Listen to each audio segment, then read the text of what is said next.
Yeah. Yeah.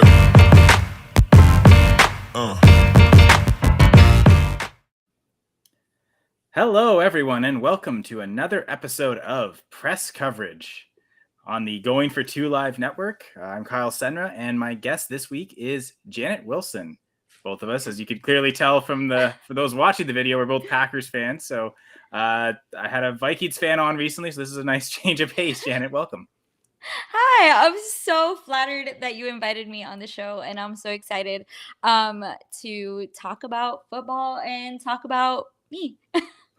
Yes, of course. So for those just tuning in for the first time, Press Coverage is a show I get to know a lot of people, usually from the fantasy football industry. And Janet, you do podcast on a Packers podcast, the Lombardi Sweep, and I do listen to that. And again, as a Packers fan, like supporting Flurry Sports anyway, but certainly everyone there is fantastic. So great Packers content creator. So I thought it applied. Going for two is a fantasy site primarily, but we love football. We love talking. And this season of Press Coverage, I am interviewing a lot of teachers. So you kind of just fit in nicely of, okay, football creator, content creator, teacher. And that's what this season's all about. So welcome along. Hope everyone has a blast.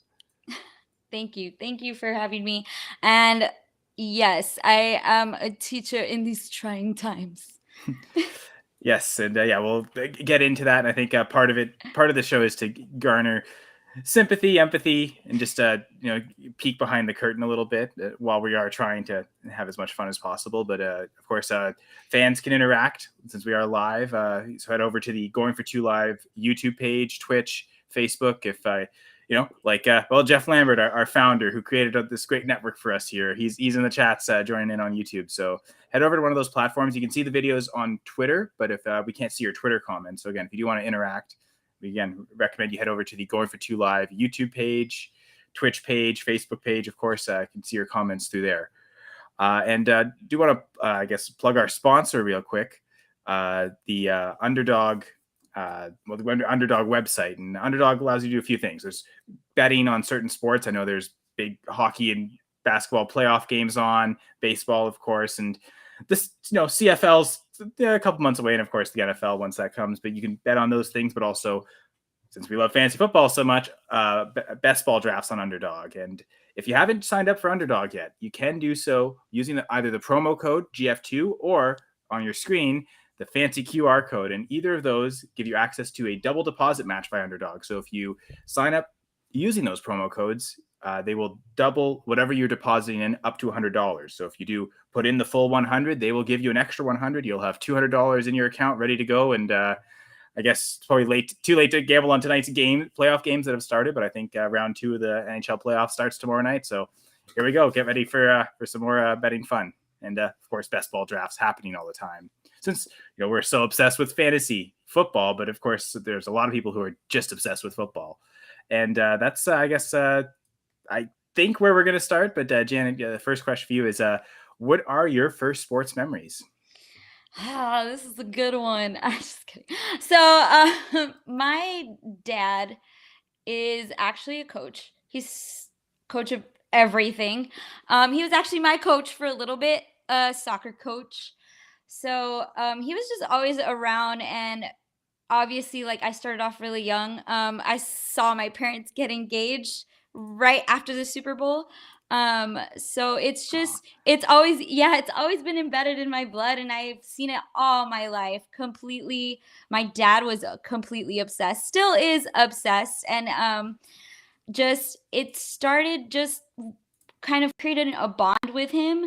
It was his love language, and like every kid, you want to talk to your parents. I don't know, I wanted to talk to my dad.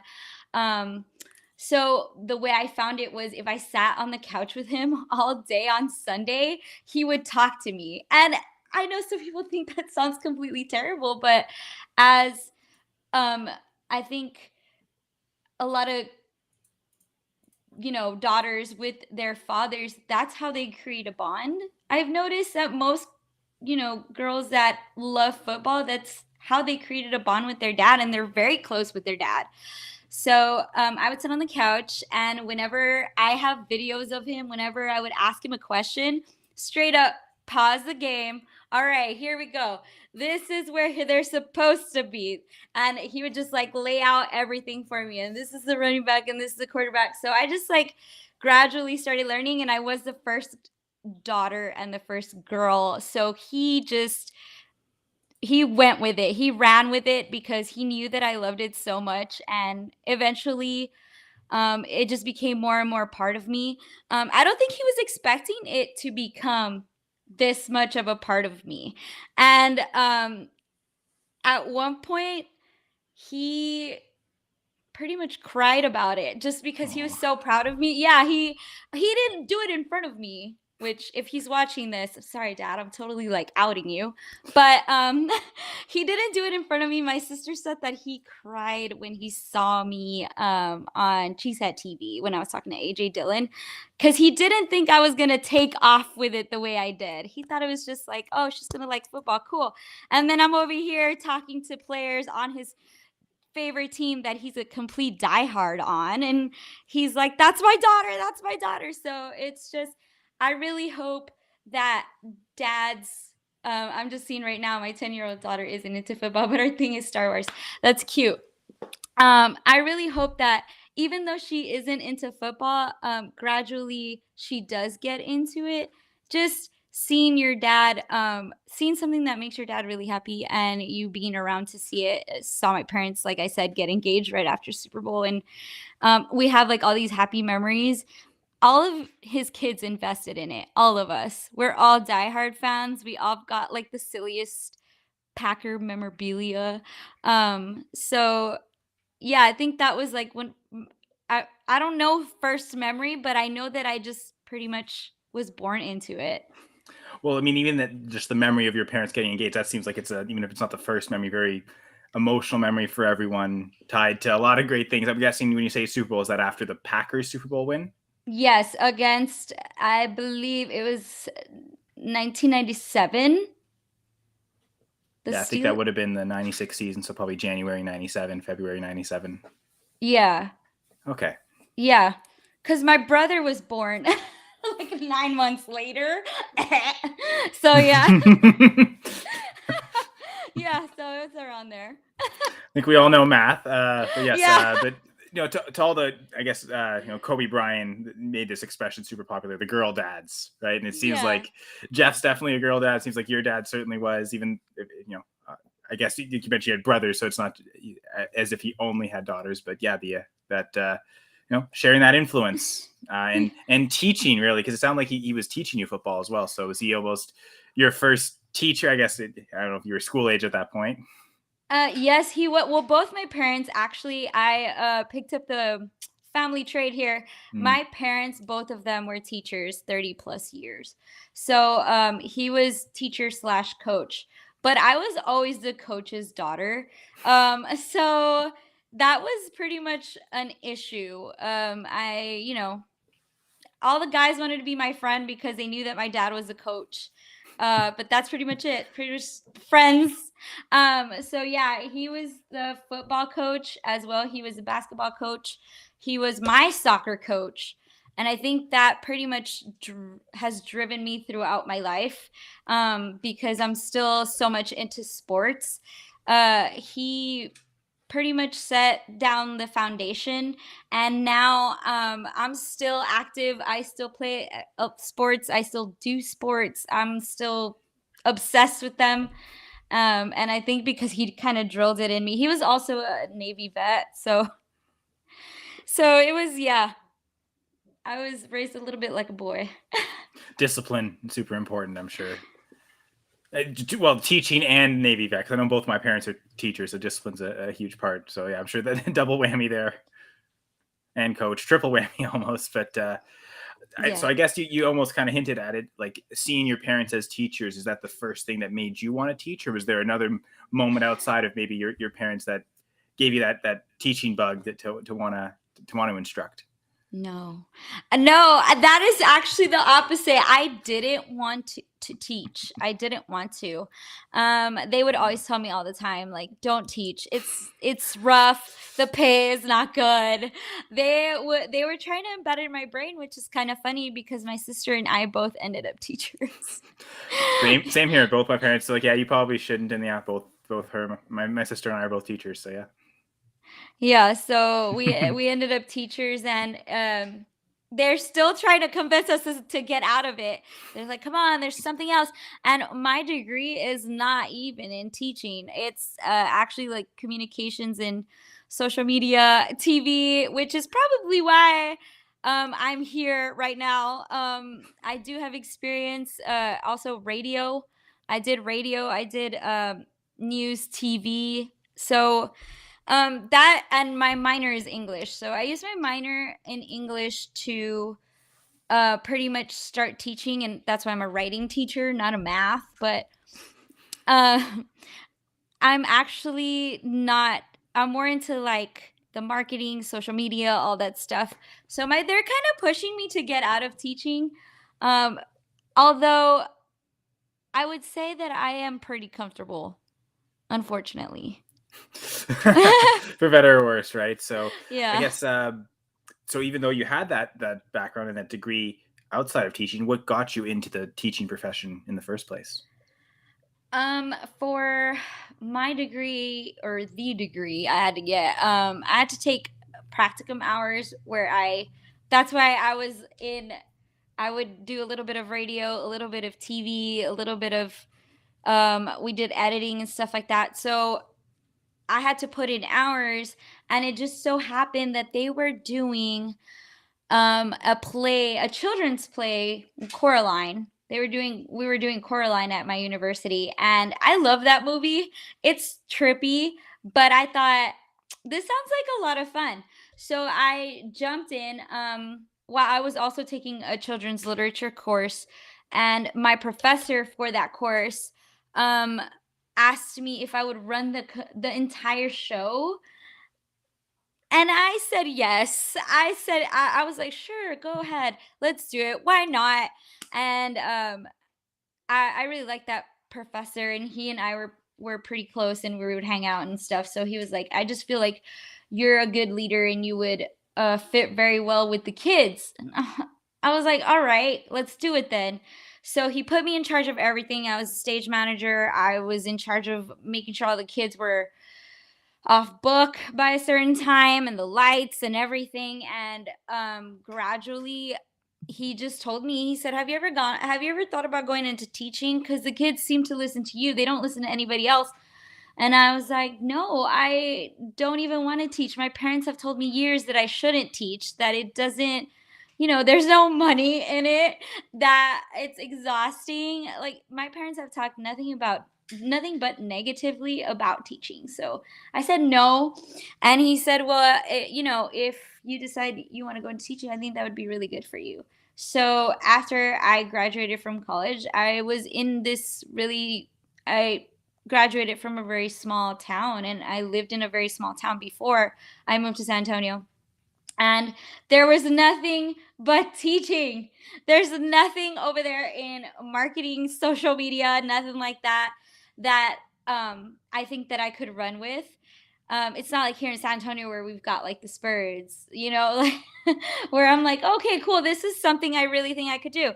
So I felt like I was in a rut, and my mom was like, maybe you should just try going into teaching. And I ended up going into teaching. It was just probably like a last option thing, sadly, but gradually I felt like I belonged. I felt like the kids, I love the kids. I really do. I love them to death. I always call them my kids, my kids, my kids. I don't have kids of my own. So I fell in love with kindergarten. I was a kindergarten teacher before I was in fourth grade. I just recently switched to fourth grade. And my principal pulled me aside, and she's like, look, I put you in fourth grade so you can get a kind of like a pay raise. She's like, but I'm kind of seeing that you don't fit in. Like I really don't fit in with the fourth graders. I think because of my size, I'm 4'11". I'm tiny. I'm shorter than they are. And they're bullies. They are Yeah, I've seen some hardcore of your bullies. tweets all through the school year. They're bullies. So she kind of told me, I don't think that, and that's fine. I straight up told her, I said, "You're my boss. You are the one that knows me where I belong. So move me where you need to move me." She's going to move me back to kindergarten. So I'm excited. And I think that's where I belong. I love the kindergartners. I fell in love with teaching kindergarten. They're just the funniest little things ever in my life. I think that age 5 and 6 is just hilarious. Like they are drunk tiny people. They are drunk tiny people. I've had a friend describe it as like if every time you see a little kid walking around, just picture that as an adult, like doing all the actions they would, like just the uncoordinatedness and yeah. Yeah, for sure. Losing shoes and just like not even letting me know. And then I'm seeing that they're in line and I'm asking them, "Where's your shoe?" And they're like, "I don't know." I'm like, "What do you mean you don't know where your shoe is?" So then I have to run back and go find it. As opposed to fourth graders, I think they're a little bit more self-aware and it makes it tough. It makes it tough for me. I don't look my age. So they make it real hard for me. It's not easy. And I think they're way ahead of us.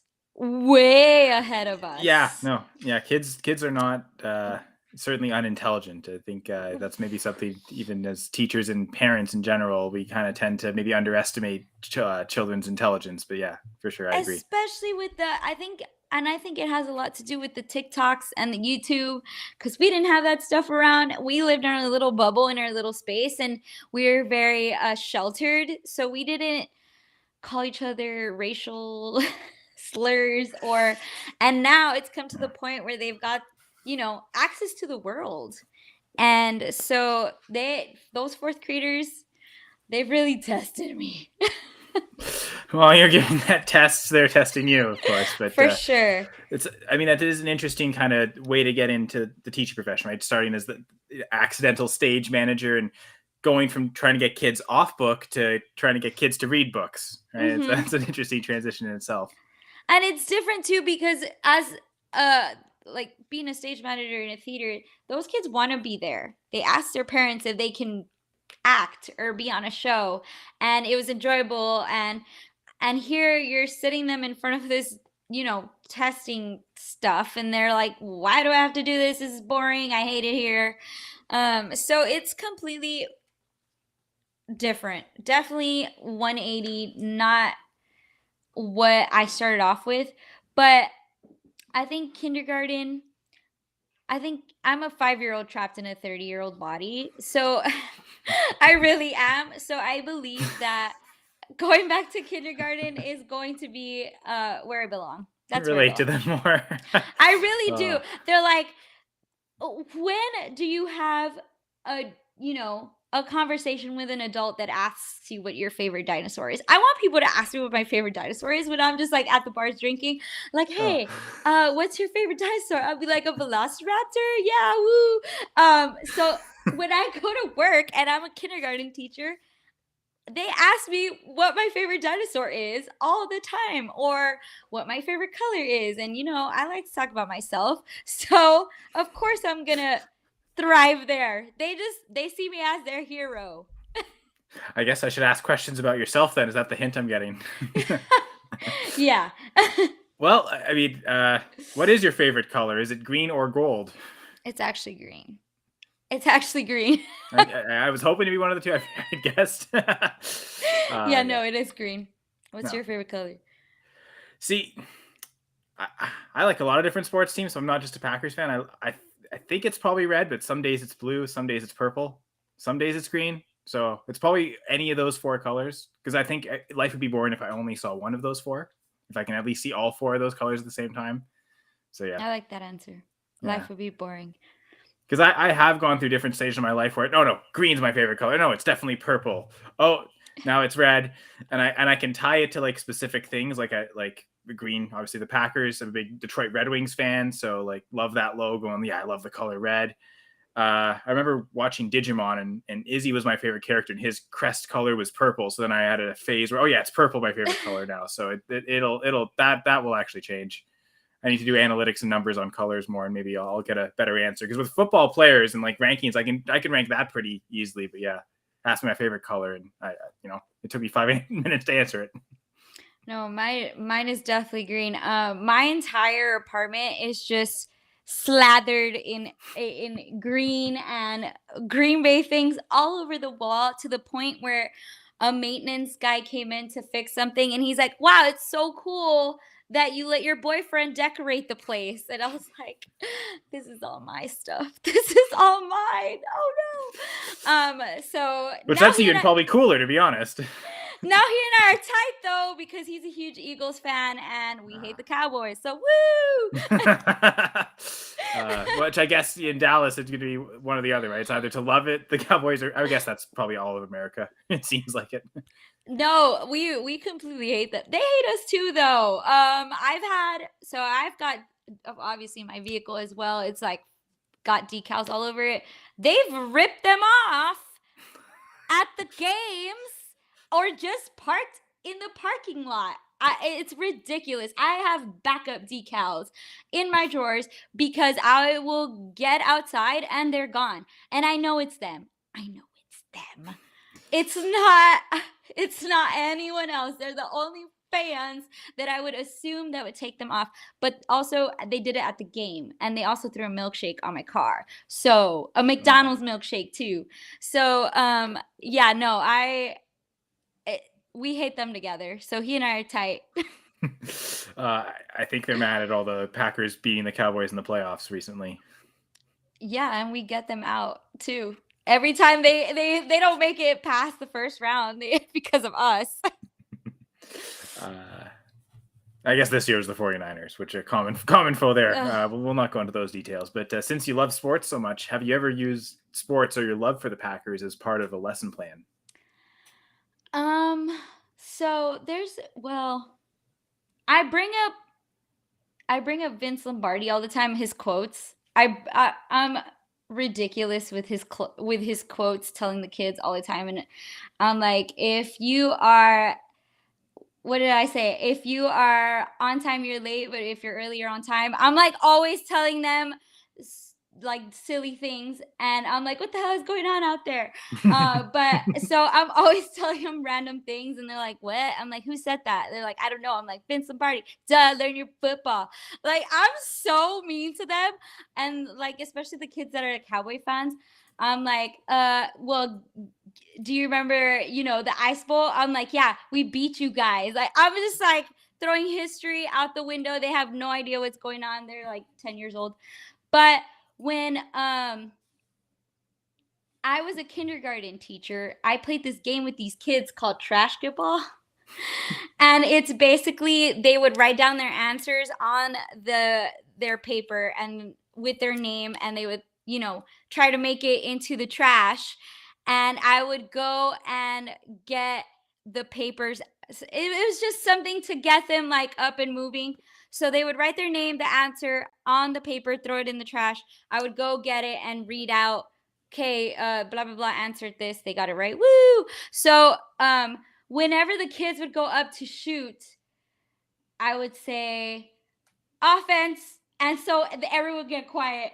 And then when he would shoot and make it, turn around and I'd go defense, and everybody would get loud. Woo! Like, it was so fun. And like, just, sometimes like I'll throw it in there, sometimes I don't, but yeah, that was one where like I really used it, teaching them when to be loud and teaching them when to be quiet.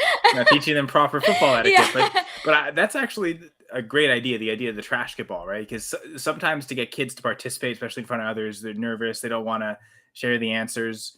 So that might be like just to encourage it, get them excited to have the answer, like to try at least, and so that's great. Yeah, so tactic. that was like the one time that I've used it actually in class. But when I was in creative writing, I constantly use a lot of work from Vince Lombardi into my essays. I talked about how he was the first, like he was a mad scientist, and he would work under the field to create, like to heat it up to create the first heated field ever. I was just obsessed. Well, I still am. And my professors would be like, can you write about something else other than Vince Lombardi? Because we already know it's your paper. Um, and then I also had a fourth grader recently write me a paper on why she hates the Green Bay Packers, because she's a giant Cowboys fan. And it's funny because when I posted it on Twitter saying that when I opened up the essay, I saw, let me tell you why I hate the Green Bay Packers.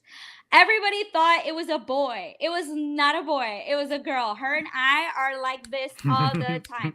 She came up to me at the playground the other day. She's like, how do you feel about Aaron Rodgers leaving your team? And I was like, what about Ezekiel Elliott? And she's like, nah, he left on his own. Like, we pretty much, have you seen Bad Teacher where he's like arguing about Michael Jordan? That's me with that student. Her and I are always like fighting and just arguing with each other. And the day that she didn't come to school, she didn't come to school one day. It was Super Bowl Sunday. She didn't come to school on Monday. And I was like, why didn't you come to school? She's like, because you're not supposed to come on Super Bowl Monday. And I'm like, there was school. You didn't show up. You see, you might not be able to. We got to come to get paid, though. So we got to have a choice. I was like, what do you mean there was school, though? You ended up absent. What do you mean you're not supposed to come? Yes, you are. And she's also like a huge Aggies fan, and I can't stand Aggie fans. So we're always just battling it out. And it's her. It's not even the boys. It's just me and her. Well, hey, like the idea that sports are for everyone, right? That's a perfect example of it. For sure. So who have been the biggest influences in your life so far? As far as like just life? Yeah, I mean, we could have gone teaching, life, sports, but however you want to interpret the question. And usually I let the guests kind of decide how they want to answer. All right. It's going to have to be my parents. My parents and my siblings. We are very, very close. Everybody knows that whenever I go to a game, we're a caravan. We travel all together. This has been going on for 20 years. Since we weren't even allowed to go to the games yet because it was just too cold. So we would stay with my grandparents. Yeah. So I was born in Texas. My grandparents are from Wisconsin. And so every year we would go up and visit them for Christmas because my parents, obviously Texas has no seasons. Well, it's starting to have seasons. But before it didn't have seasons, it wouldn't really snow when we were younger. And my parents wanted us to experience, snow and all that. So every year for Christmas, we would go visit my grandparents up in Wisconsin, and that was our family tradition, and we never stopped. It's been it's already going to be like 21 years, 22 years. My brother was 6, I think, when we started going. So it's been a family tradition of just going up there, and they have been pretty much my rocks through the entire life. And I think being trapped, because we don't drive, we don't fly, we drive every year. Being trapped in a vehicle with your siblings for 24 hours, 19 to 24 hours, and your parents, I feel like you have no other choice but to become close and like those people. And people always tell me, like, you're so close with your family. Like, I hardly see people that are that close with their family, with their parents, with their siblings. And I think that's why we also became so big on Family Means Football, because it's just what's kept us together so long. We've never strayed away from each other. We're always together. Every single weekend, we're together for a game. Every single weekday. It's just, so I think they've been my major influences. Also, my parents came from nothing and tried to give us so much. And I think taking us to games once we got old enough, obviously, because we didn't go when we were younger. But taking us to games was an opportunity for us to meet people from all over, because Packers are everywhere. They had us, get to know people, be out there in the public, and my dad, something that he enjoys. My mom, although she's not like a huge football girly, she's very much always supported us being like huge Packer fans. She's like, she'll wear the clothes and she doesn't really know what's going on, but she likes being in the environment. So I think they've been the biggest influences in my life is be my parents. And I think a lot of people say the same though. Yeah, for sure. I think especially, on this show, because it's been, teaching has been kind of the emphasis. So some guests have talked about like the teachers that have really influenced them that they've worked with, but it's double whammy for you because your parents are both teachers. So that totally made sense. I kind of guessed that's where you would go, but now we all know. Yes.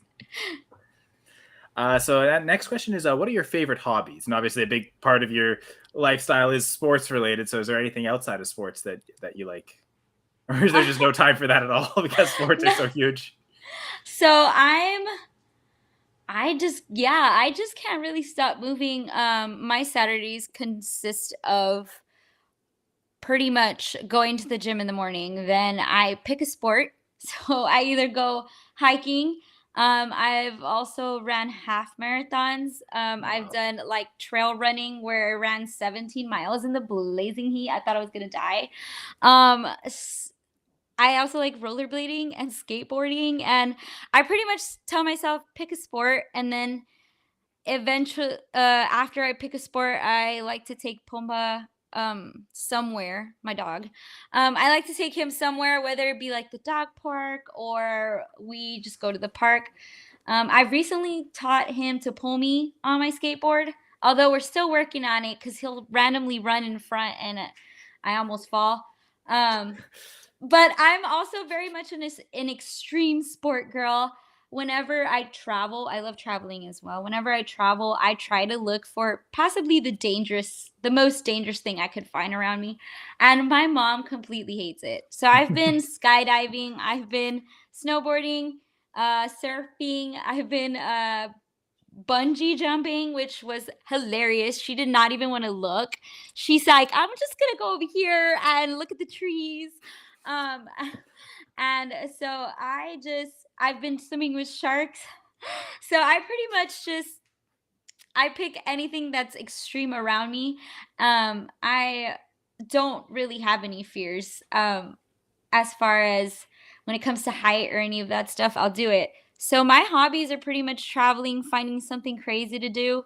I'm an adrenaline rush junkie. I've gone skiing as well. So I don't care if I don't know how to do it because I'm that person that's not afraid to be seen trying.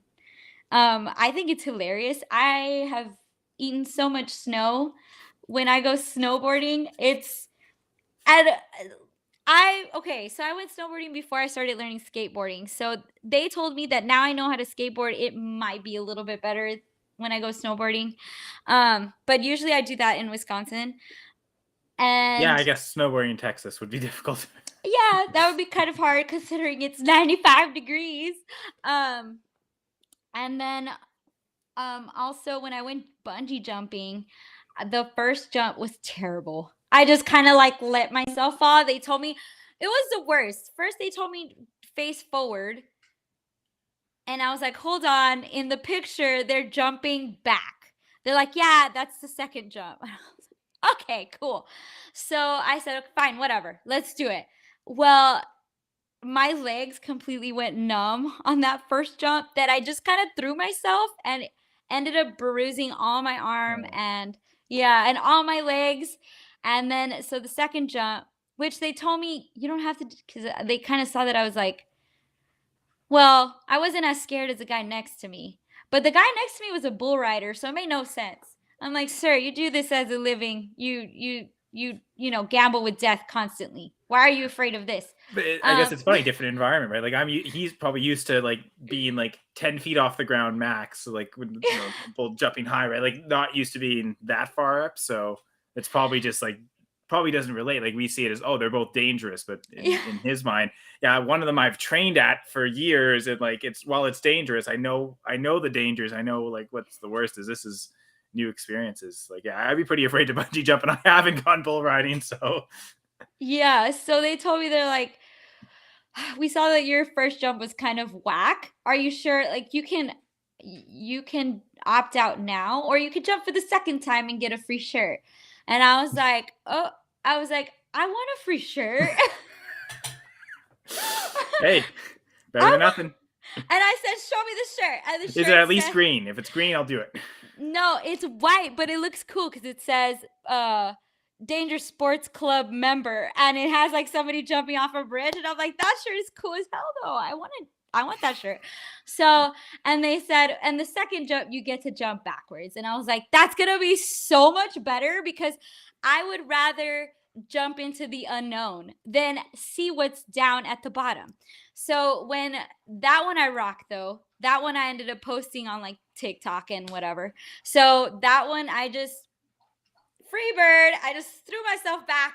I'm throwing up the rock and roll signs while I'm going down and laughing the entire time. So I think, I've got crazy hobbies my mom does not approve of, and I'm that child with her. Sorry, Mom. Yeah, sorry about that. So I guess you have revealed a lot. That's part of the show, part of the programming. But what is something that no one knows about you? Maybe like not even your Lombardi Sweep co-host know.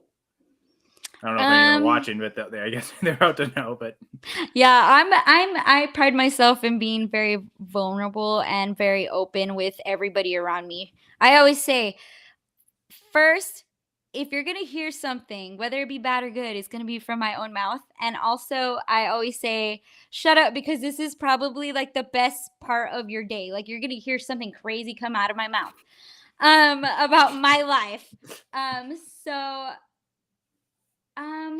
I pretty much put it all out there, but I don't think I've mentioned that the year that we had our, I'm going to leave it football related. The year that we had our 100-year mark for the Green Bay Packers, and they released the legendary documentary. It was summer, and I was a teacher. I was already a teacher by then, and it was the summer. I watched it 5 times, binge watched it. So 50 hours of my life in the summer were me just sitting in front of my TV and watching it. I don't think I've ever said that to anybody. I think it reveals just how nerdy I am about it. So I watched it 5 times. I sat through its entirety 5 times. I don't know if anybody else did that. So I've never really mentioned it because I feel like it's a little bit sad. But what else? I was going to say extreme, but you can use whatever word you want. Okay, maybe it is. Since you like extreme sports, that makes it better. It is pretty sad at extreme at the same time. But I think mostly everybody knows. I don't have a very good filter. I'll keep everybody's secrets, but mine are on the table because I really don't care at this point. The world's probably going to end tomorrow. So might as well let everybody know who I am. That seems like a very 49ers mentality with Kyle Shanahan, not so much a Packers mentality, but we'll accept it. Look, okay, so when I was younger, my mom told me a story. It's like a Mexican folklore thing. It's in Spanish. And it was about a man who wanted to know his future. And so he went to a fortune teller and he said, I want to know how I die. And she said, you're going to drown. She's like, it's not really clear. I'm just letting you know right now what I see is you drowning. So he stayed away from beaches. He stayed away from lakes. He stayed away from pools, basically stayed home all day, all the time to avoid his death. And then so he drank a glass of water and drowned. because the water went into his lungs. So what I'm saying is life is very short. You don't know how you're going to go. You might as well have fun with it. Make it something fun. When I was swimming with sharks, my mom was like, no, you can't do this. You're going to end up, they're going to attack you. You're going to die. And I said, Mom, stop. You love drama.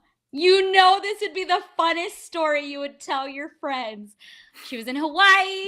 She ended up getting eaten by sharks. That would be so fun for you. So stop. Wow. Okay. So go do what you want to do. No. Just do it.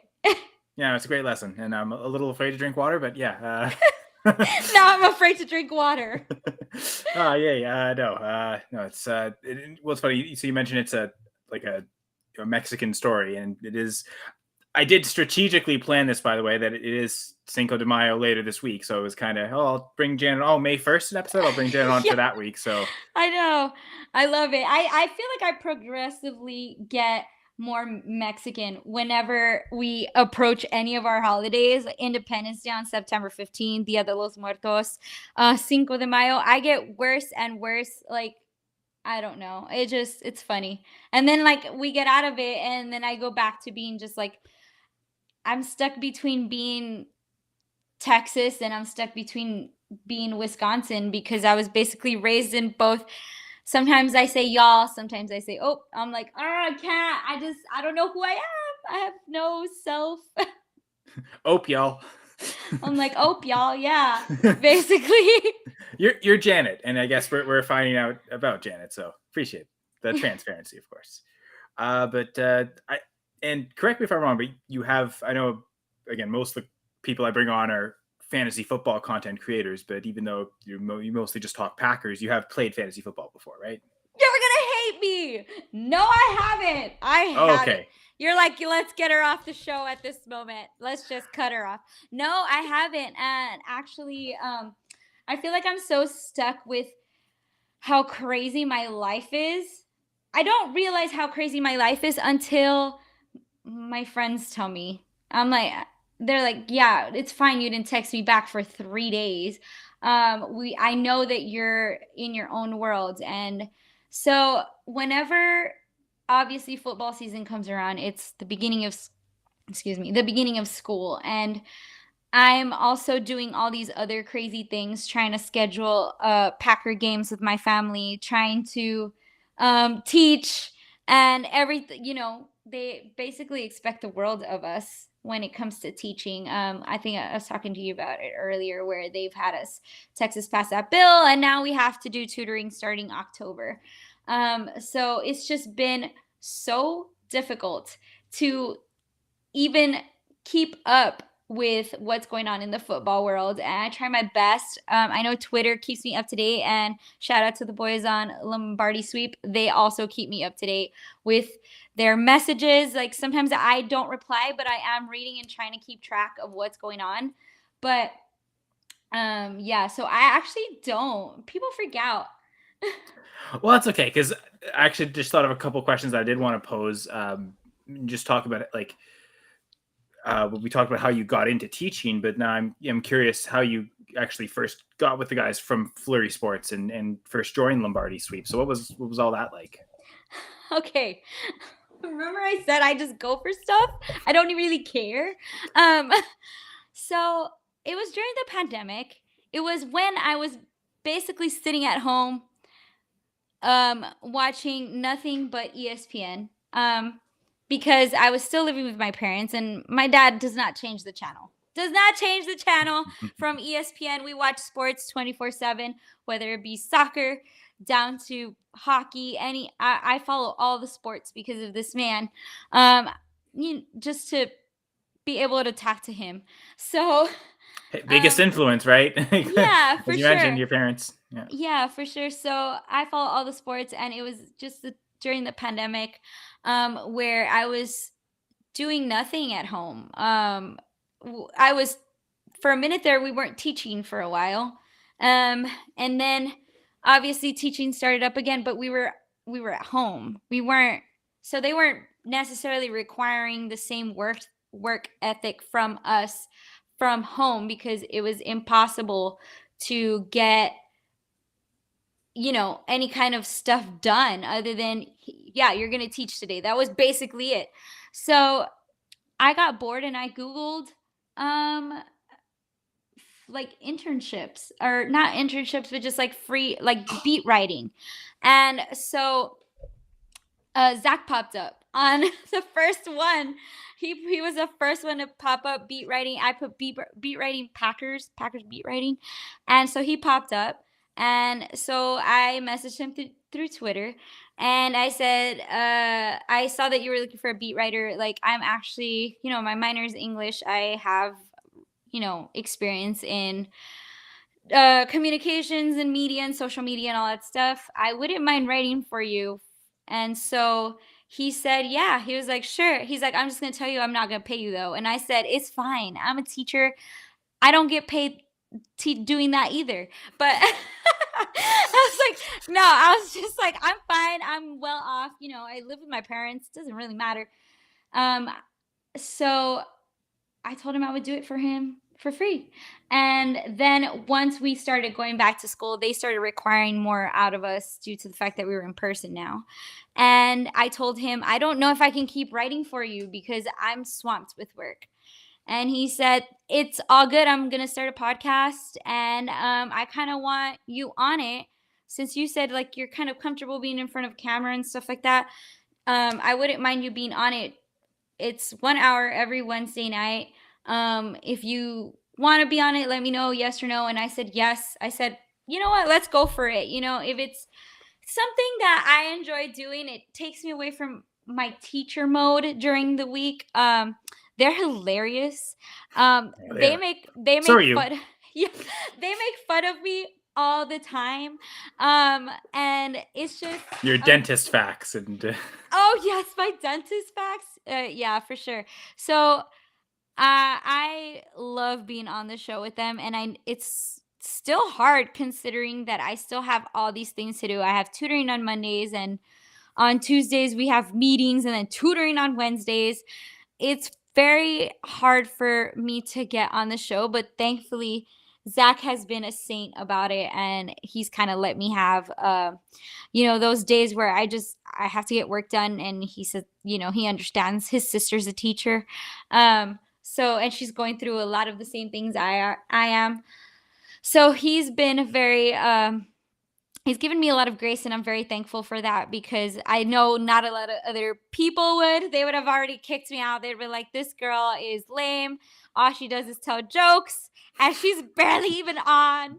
So he's given me a lot of grace, and he's been totally cool about it. And I appreciate it a lot, because I feel like they keep me up to date of what's going on as well. Because sometimes I'm just so swamped with work and stuck in my teacher mode that I forget of what's going just recently I didn't realize that Reed was no longer going to be Rocky #1, and I was like, it's just so that's also why I try so hard to always be on Twitter, because Twitter also keeps me on track. But I obviously cannot be on Twitter all day if I'm at work. So I call it post and ghost. Sometimes I'll just post something on Twitter and disappear. oh, that's okay. The decompression, right? Of it's there when you need it, but you can't always. You don't always need it, or you can't always access it. But Yeah. Jamie's saying he missed the start of the live. I mean, we're still going, Jamie. So if you're here now, you can at least watch the rest of it. But yeah, and for anyone who does miss it live, you can always go back on the Going for Two Live YouTube page and watch not just this, but all the episodes are archived. So you can always go back and check the start. But I guess we'll get to what is normally called the high five section. I suppose for this week we can call it the high cinco section, which actually sounds cool when I say it like that. High cinq section. In French it's okay too. But so high five. So basically I'm gonna ask you top 5 in 5 different categories. And yeah, okay. Jamie's here, Janet's here. I have them written down on it. Very teacher-like. So we should be anticipating that on this for this season anyway. The kids were taking a test, so I was able to jot them down for you. I actually even though I don't play fantasy, I actually have I answered your what would be my fantasy Oh, team. okay. Sure. Yeah. For the all-time QB1, wide receiver one, RB1. Okay, so we'll delay the high five talk for a sec. Yeah, sure. We can get to this your all-time fantasy players. Yes. So, obviously I am a millennial. And I know that, players have completely changed from the past, um, as well as football has changed. So this would be my, as far as my, who I would want as my quarterback. So I know it's a love-hate situation right now, but I would still Love. want, yeah, love hate. I would still want AR-12 as my quarterback. He is the most talented of them all. So why not? I know people are hating on him. I saw it too. I was being a little bit of a hater because I was thinking, oh, when he's in Wisconsin seen in public, he's just in hoodies, but now he's a New Yorker, so he's always in leather. I was being I noticed that. I mean, he's a California boy at heart. He's always been.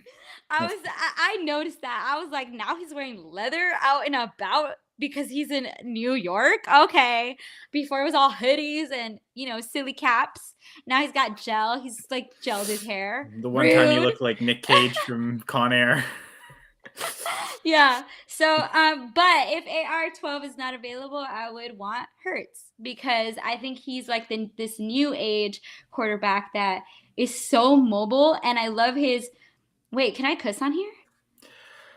I think technically not, but I think once you get past a certain point, you can. So yeah. Okay, so Jeff's mentioned you can either do it like 6 times max, but or not in the first 3 minutes. So I think at this point of the episode, go ahead. You've saved up 50 minutes worth of time. You can feel free. I'll keep it 4th grade. That still probably seems pretty vulgar, to be fair. Yeah, that's true. Okay, I'll keep it kindergarten. This is silly. I'll just do it myself. Hurts is very, this is silly. I'll just do it myself. So whenever he just can't find anyone open, whenever he's just like, okay, at this point, I might as well just run the ball. So I like that mentality. I know a lot of people don't. They're like, he's got to pass the ball, but he gets the job done. So might as well. Won a lot of games last year. Exactly. Couldn't win the last one, but they were pretty close. Yeah. But when Packers didn't even make the playoffs, right? Like, how many steps were they away, right? Like, so obviously, we'd rather be in the Super Bowl than not. Just like PTSD flashbacks. Oh, I'm sorry. I can never get losses, so they're always ingrained in me anyway. So I'm always ready to throw them out. So obviously, I'm gonna be biased because don't talk about. Sorry, Janet, I was gonna interrupt. But yeah, don't talk about Zach Kuntz. That's how you pronounce that name, Jamie. Zach Kuntz. There's I think fantasy cheat sheet last week, which again, going for 2 archives, you can hear how Jamie pronounces Zach Kuntz's name if you want. I'm not going to say it that way. Obviously, I'm a Packer fan. I'm going to be very biased. And I think we've been very entitled and very spoiled with our players. They're so good. I think for sure. I'm biased. Okay. So if you are not a Packer fan, you think I'm delusional. That's all good. Sorry, Jamie, but we're moving on. He's not a Packer. He's a Jet, so we don't have to talk about him. He's a Jet tight end. That probably makes him irrelevant just for that. But go Ty Conklin. So, I have family that are Vikings fans, and I have family because they're in Minnesota, and I have family that are Cowboy fans, and the Cowboy fans are funny. They're every year they're like, I hate you guys. You're good every year. It's not freaking fair. They're so mad all the time. I'm like, okay, whatever. But I think there's some truth in that. I think we've been very spoiled, our generation, with Rodgers, with Jones. We've been very spoiled with Adams. So I'm going to be biased when I would say that my fantasy running back would be Jones. But I do have, if Jones was not available, Derrick Henry. Because he's just so giant and just a monster breaking through walls. The Kool-Aid man just with men hanging from him, just a remarkable talent right there. So I would probably choose Derrick Henry, King Henry. I know his numbers were a little bit down because he was injured this past season, but and I mean, as it happens with all running backs, they get injured fairly often. So I would take Derrick Henry. Go for it. Well, I was gonna say, and wide receiver one, I think we probably have the answer, and that one could be one that applies for both the Packers and non-Packers fans. Yeah. Although there was a couple years ago, where Aaron Jones either finished as the running back 1 or 2 in fantasy, one of those years where he had like 17 touchdowns. So there's seasons where he's definitely produced, and he's definitely made fantasy managers happy. For sure. I would go with Adams. Yeah. Adams or DeAndre Hopkins. I think they have very similar playing styles. Yeah. I think they have the same attitude on and off the field. So I think he would definitely be somebody that I would want on my team. And then last but not least, tight end would be, I think it's not a tie for me. If it were a Packer player, it would be Finley. But I'm kind of swerving towards Kittle and Kelsey. But more Kittle. I know people think he's cringe. People think he's crazy. I love it. I grew up watching wrestling, WWE Raw. So I just love his mentality. I know people are like, but he's so cringe and he's so weird off the field. But his energy goes on the field with him, and I appreciate that. And he's just so talented, and he's just so giant and crazy.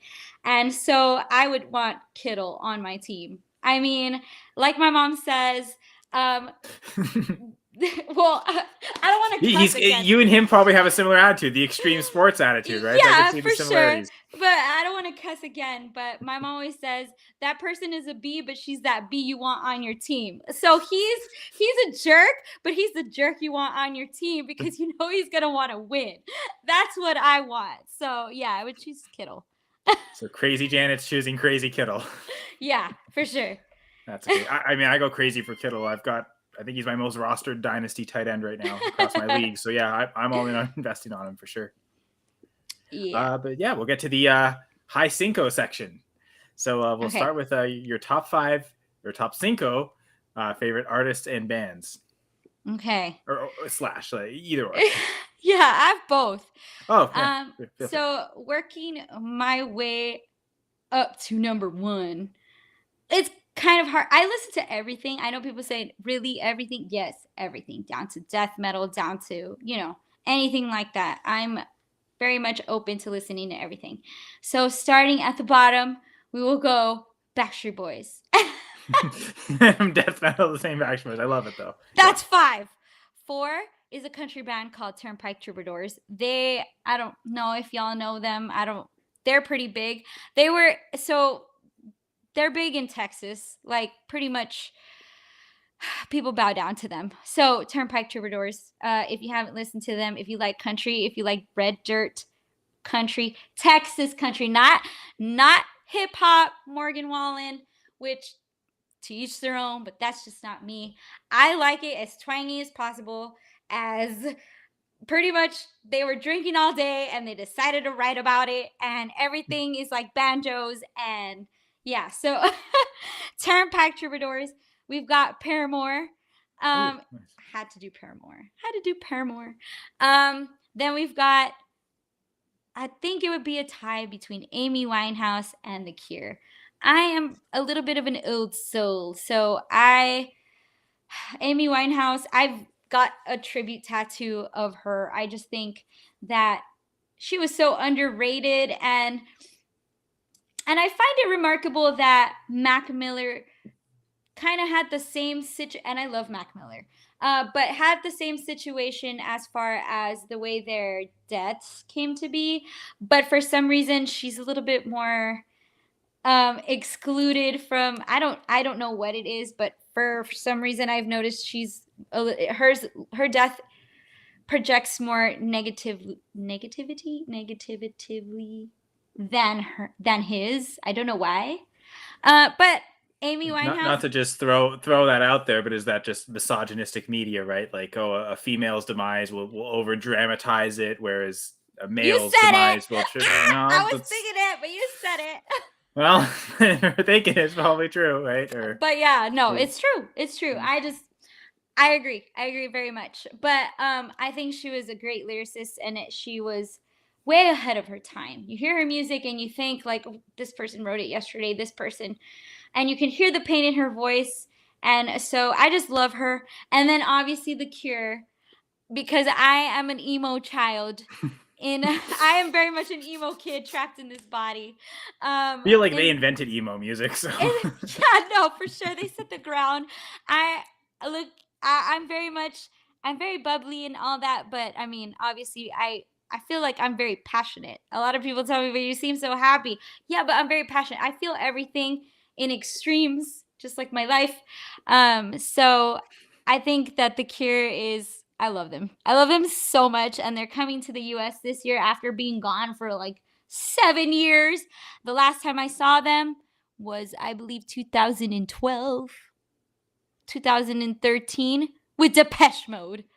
oh wow, It was bringing great. back the 80s. It was great because I was basically standing around with a bunch of hippies that had already seen them so many times that they just pushed me to the front because they knew it was my first time.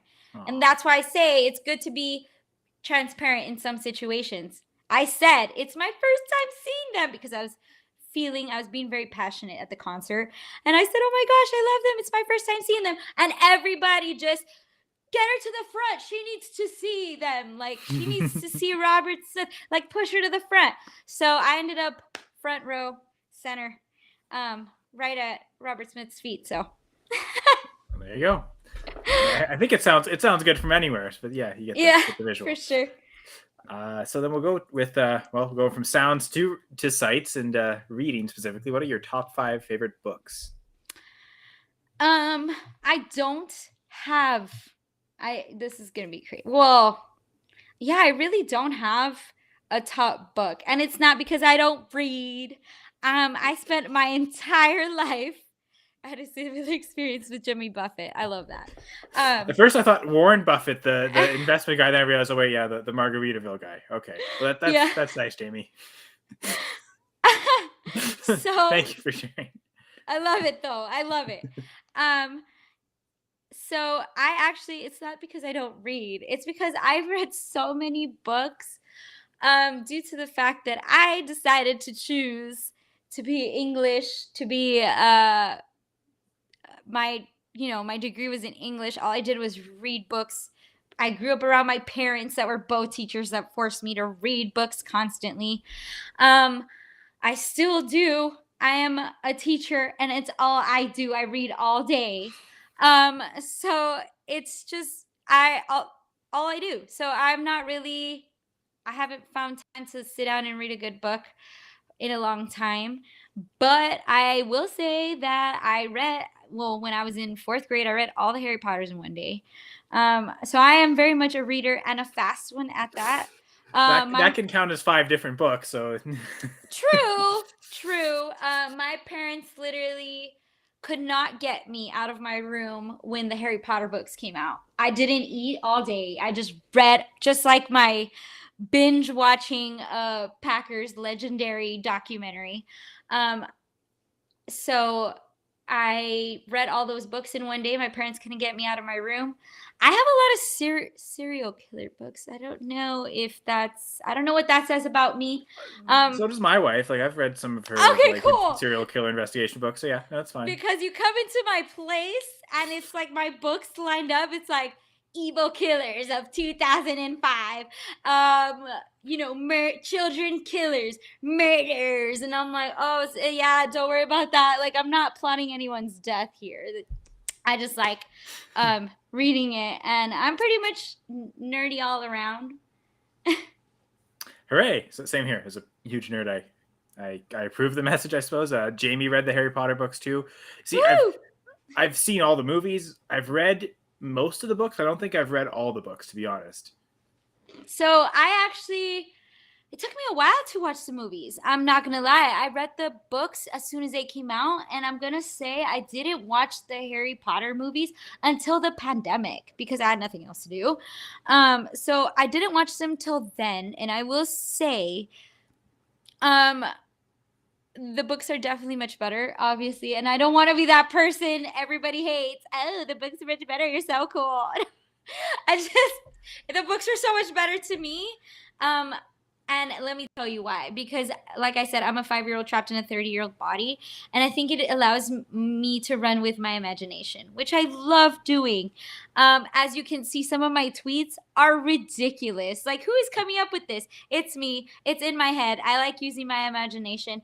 I took a script writing course when I was attending the university where I wrote so many scripts, 50-page scripts of just fake movies, my movies, which I never threw away because I was afraid, what if somebody found it and then they made it a movie and then I end up poor and they end up rich off of my ideas.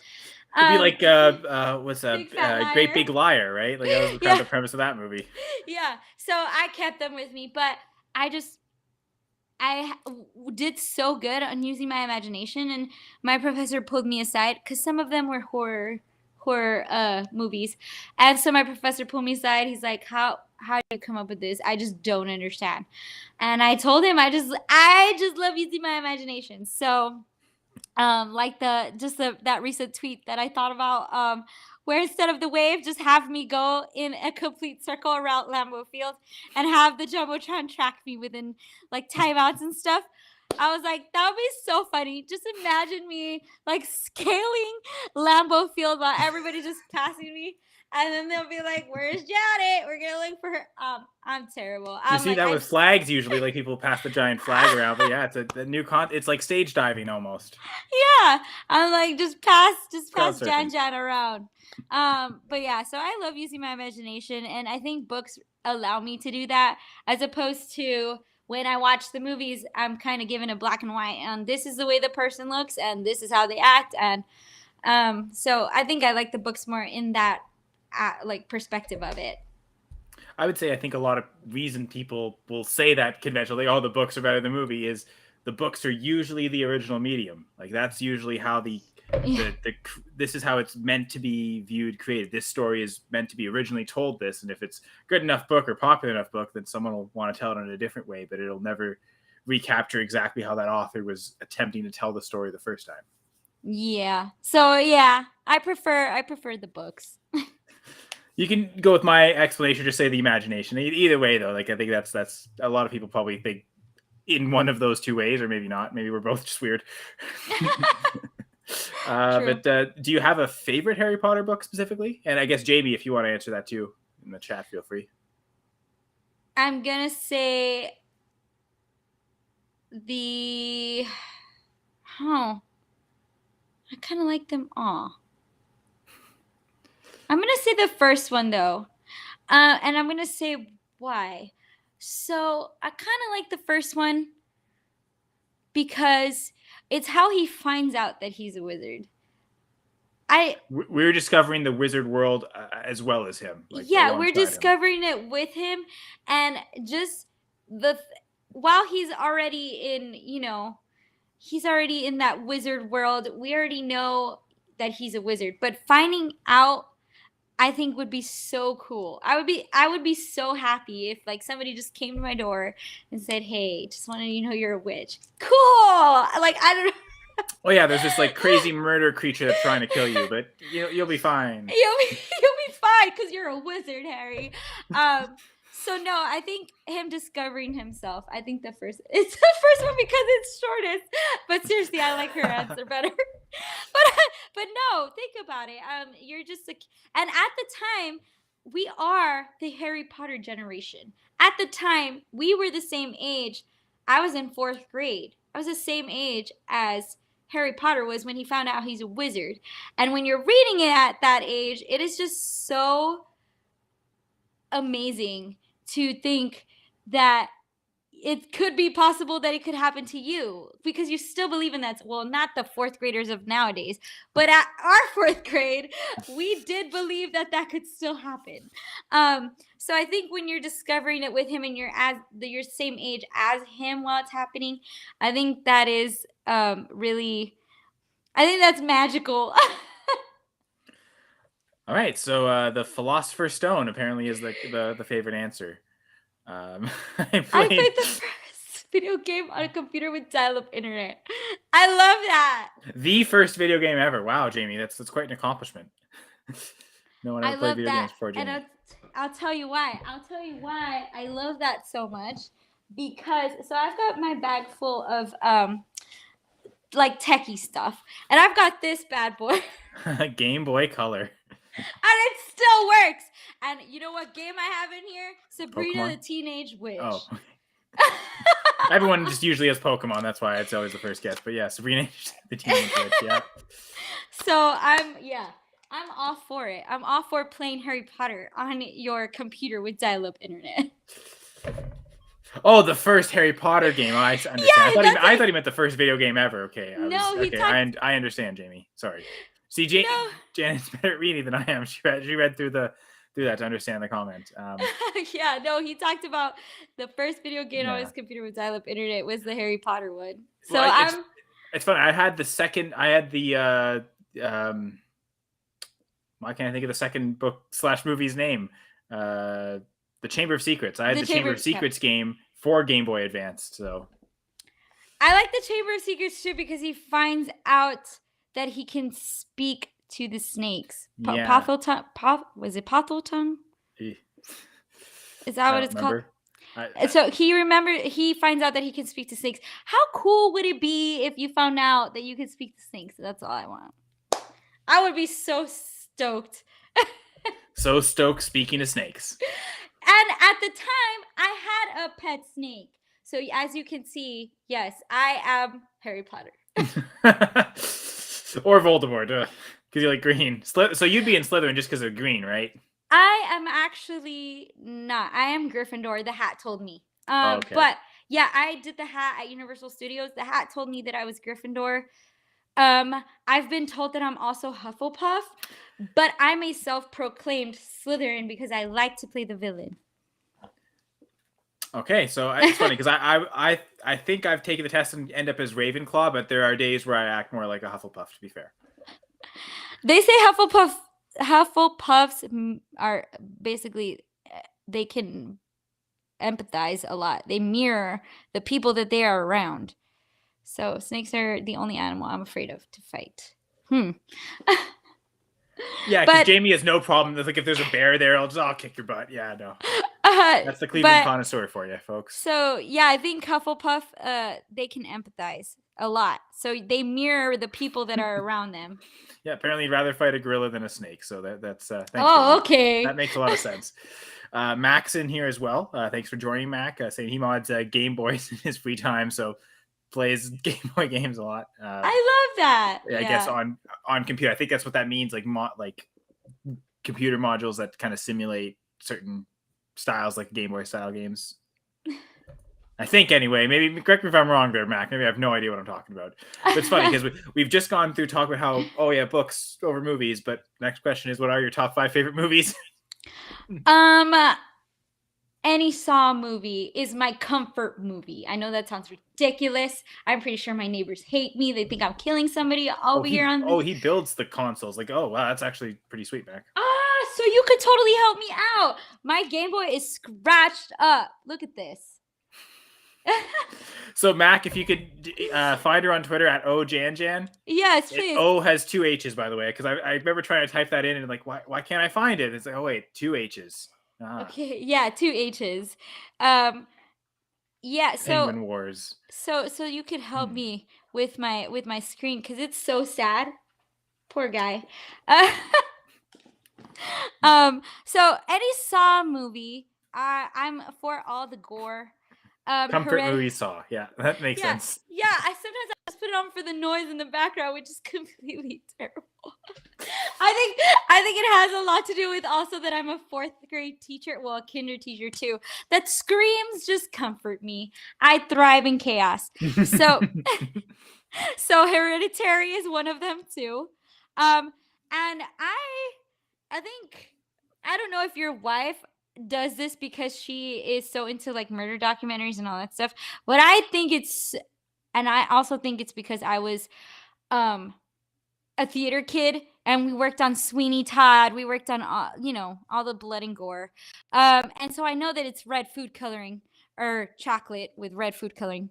That movies whenever something really gory happens, I think it's really funny. So I don't watch them in theater. So Hereditary is one that I have to watch at home because I think it's hilarious. Yeah, so I don't know if your wife is the same because she's like into that. Well, she likes she has done some theater stuff in the past. So she does like the concept of like how they make the makeup or how they make the effects, like as opposed to digital effects. So and she kind of knows like what's going on in the background. So whenever I watch those movies and people are like, oh, I was terrified, I was scared, and I'm like, dude, it was funny. Like there was red corn syrup everywhere. So I'm not allowed to watch any scary movies or any movie. Obviously, I'm very loud and very rambunctious. So I like going to like the premieres of Jurassic Park.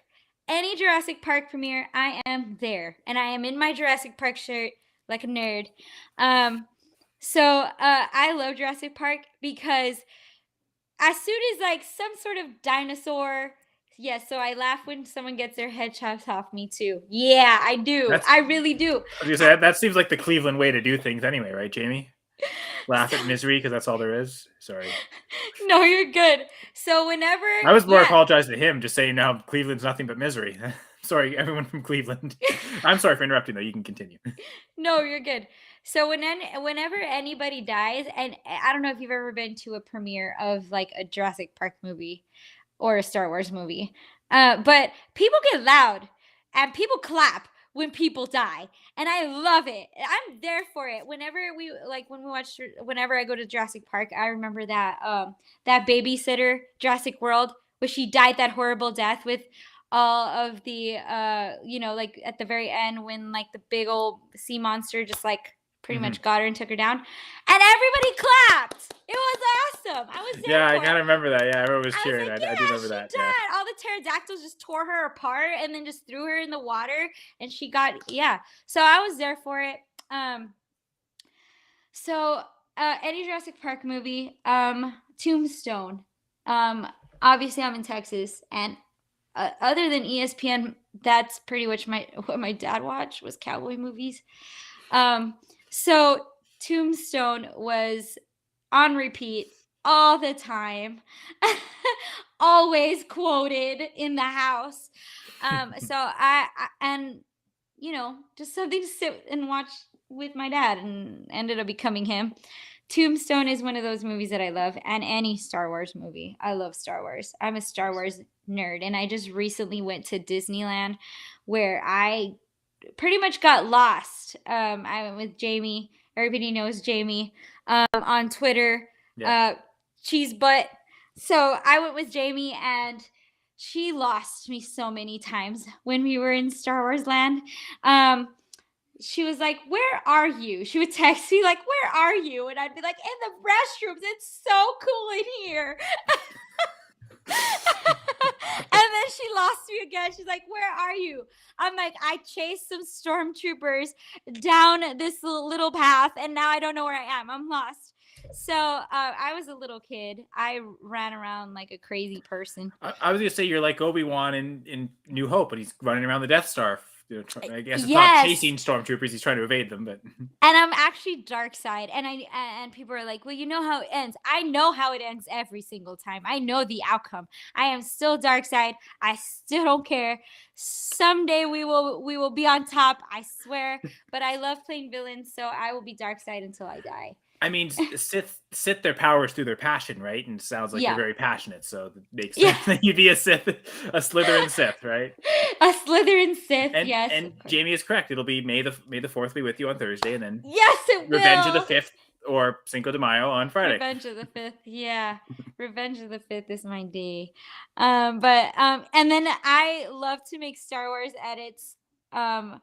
My memes. I know people crack up with some of my memes that I make on Twitter, and they're like, "How did you even do that within the time frame that you had? You literally I posted this 5 seconds ago, and then you tweet it with like a meme. I love to add the cheese hat on everything, but because like I said, I took those courses in college where we would edit pictures all the time, so I'm super fast, and my best work always comes when I'm driving. Of course, I'll be driving, and I'll be like, you know what would be really funny? This. And then I'm driving and I'm like, but I can't do it right now.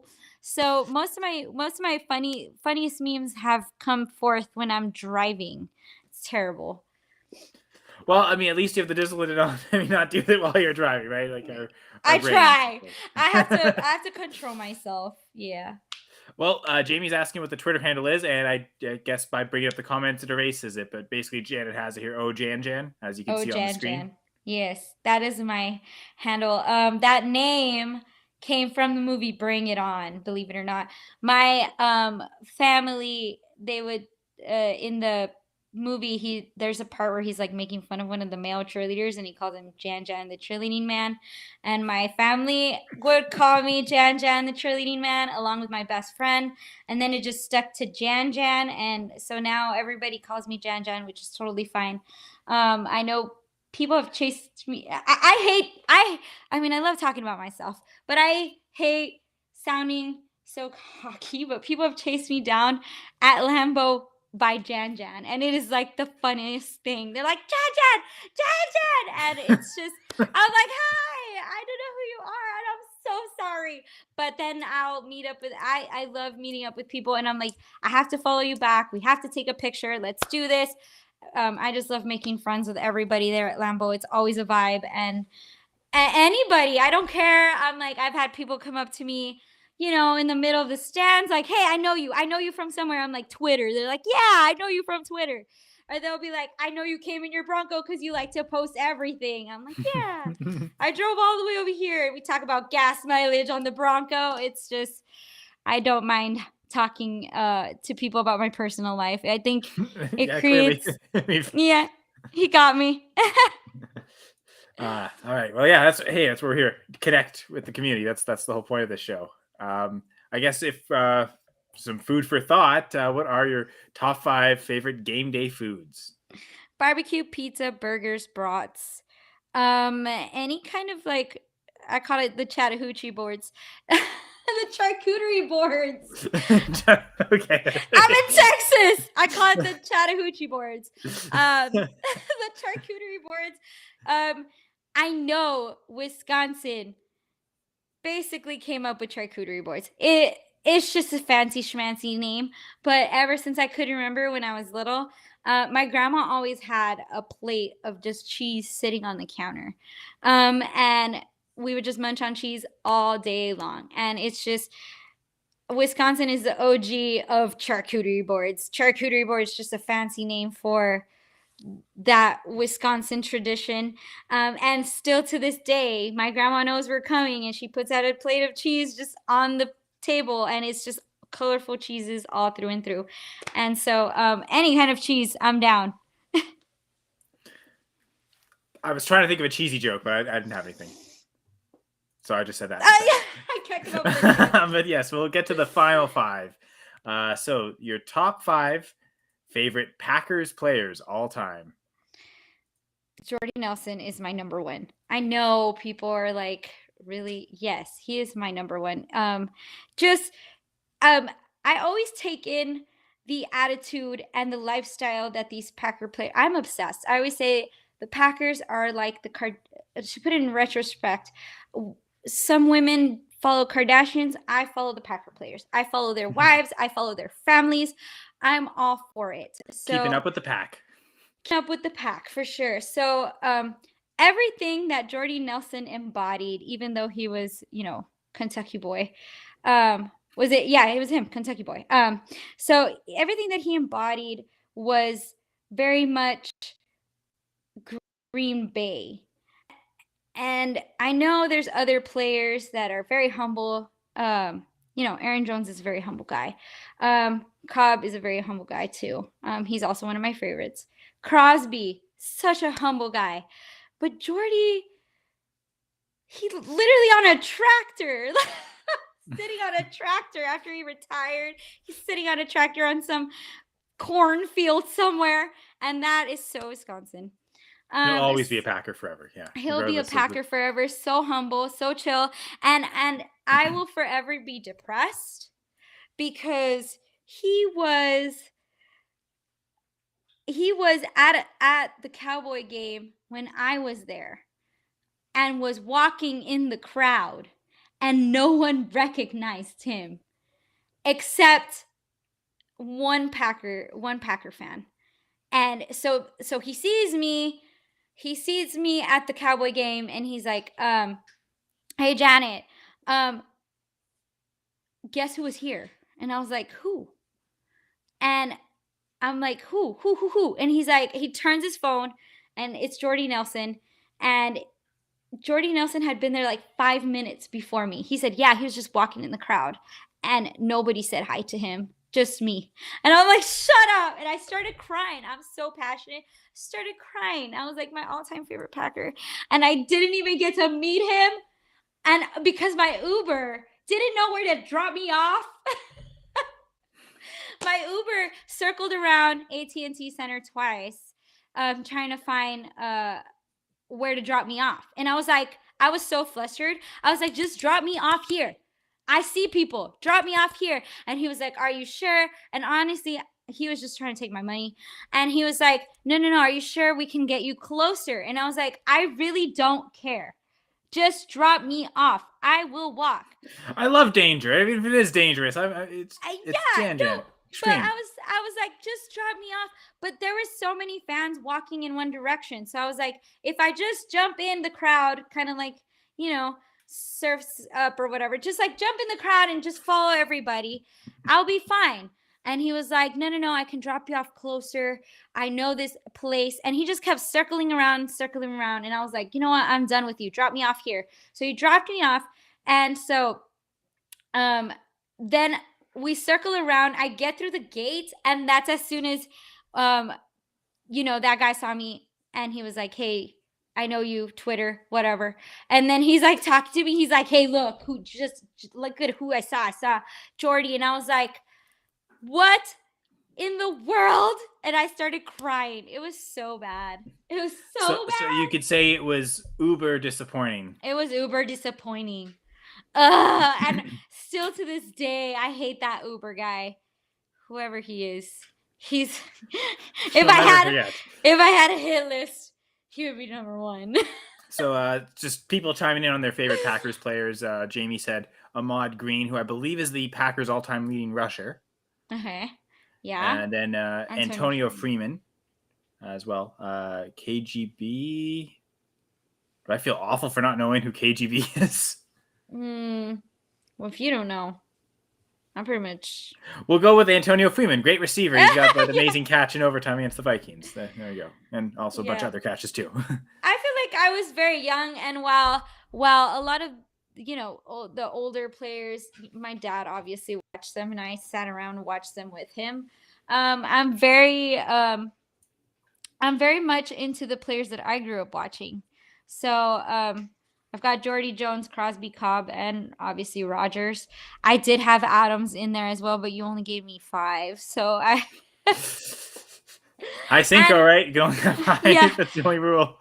And we were lucky to see, all these guys on the field together at one point and just playing. And like I said, Packers have been we're very spoiled. And you can see it on Twitter. They're just so entitled and, they get upset for any little reason, not trusting the process and getting upset over, stats that happen in college and getting so pressed about me saying that, these kids, they're kids. They're coming in.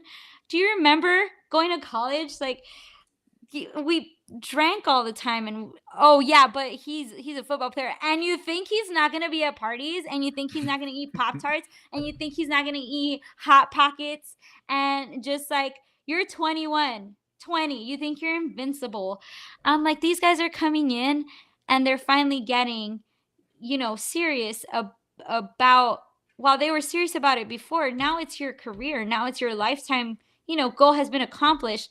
So seeing everybody upset over Twitter kind of cracks me up, and I get it. You see the stats, their college numbers, and you're kind of upset, but at the same time, I don't think that we should be judging them from that. A lot of Judge them for what they do in the NFL, right? Judge them, and you don't know how they're going to fit into our scheme yet. Like, you're literally just throwing out all these, assumptions about them. And my dad always says, rookies are never good. They're never good. So just trust the process, trust that they're going to be developed properly, and we'll see it from there. So I'm, like you said, Luke and I on Lombardi Sweep are very much the optimistic ones. And I get it, because Zach's got all these numbers in his head, and he's very analytical. But Luke and I are a little bit more like, positive about the season. We're like, yeah, we're going to win. We're going to go to the Super Bowl every single year. And Zach's is that the Dallas influence that's coming over you? No, because Luke has it too. Luke is the same. Okay, that's fair. But and Zach's like, can you guys shut up? Look at these numbers; they're terrible. Like, so no, I just think we should give them all a chance, and I think they're also kids, and this is their lifelong dream, and I know a lot of people are like, it's football, you gotta learn to be tough, but at the same time, you're not on the field, so you need to shut up. Basically, like, you're not on the field. You have no idea what's going on. You're yelling in the stands wearing their number on your shirt.